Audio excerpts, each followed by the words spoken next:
పోటీ అనేది ఎట్లా ఉంటుందంటే మనంగా ఇన్నోవేటివ్ కాకుండా ఎవడన్నా చేస్తుంటే అది ఫాలో అయ్యేటటువంటి కాన్సెప్ట్ ఒకటి ఎక్కువగా ఉంటుంది. యూట్యూబ్లో ఇదివరకు అంతా ఎంటర్టైన్మెంట్కే ప్రయారిటీ.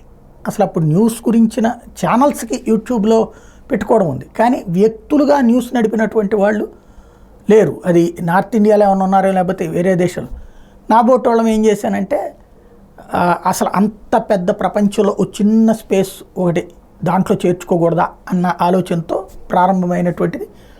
దాంట్లో నుంచి ఇప్పుడు న్యూస్కి వాళ్ళ బోల్డ్ అంతమంది న్యూస్ చెప్పడం ప్రారంభించారు, న్యూస్ వీడియోలు చేయడం ప్రారంభించారు. అంటే ఒక కొత్త మార్కెట్ వచ్చింది. అంటే ఒక మార్కెట్ ఎంటర్ అయిందంటే ఇప్పుడు చాలామంది ఇప్పుడు చివరికి న్యూస్ ఛానల్ పెట్టడం మానేసి డిజిటల్ ఛానల్స్ పెట్టడానికి వాళ్ళు అంతమంది స్పెండ్ చేయడం ప్రారంభించేస్తున్నారు అనమాట. ఇది పోటీలోకి వచ్చేసింది ఇప్పుడు. అట్లాగే మనం చంద్రయాన్ చేపట్టడం ఒక ఎత్తు, మొన్న ఈ మధ్యనే ఏదైతే చంద్రుడి మీదన దక్షిణ ధ్రువంలో మనం దించడంతో ఇప్పుడు పోటీ ప్రారంభమైపోయింది. చైనా కొత్త కాన్సెప్ట్ రంగంలోకి దించింది.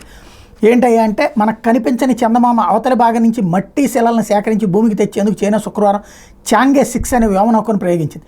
ఇప్పటివరకు ఆ భాగం నుంచి ఏ దేశము నమూనాలను సేకరించలేదు. తాజా ప్రాజెక్టు విజయవంతమైతే ఆ గంతం సాధించిన తొలి దేశంగా చైనా గుర్తింపు పొందుతుంది. చాంగే 6ని వెన్చెంగ్ శాటిలైట్ లాంచింగ్ సెంటర్ నుంచి లాంగ్ మార్చ్ 5 రాకెట్ ద్వారా ప్రయోగించారు. ఈ ప్రయోగం పూర్తిగా విజయవంతమైందని వ్యోమనౌక నిర్దేశిత కక్షలోకి ప్రవేశించిందని చైనా అంతరిక్ష సంస్థ ప్రకటించింది.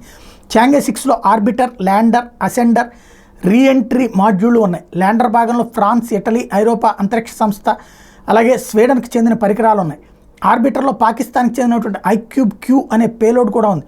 చంద్రుడి వద్దకు ప్రయోగించిన వ్యోమనౌకల్లో పాకిస్తాన్ పరికరాన్ని చైనా ఉంచడం ఇదే మొదటిసారి.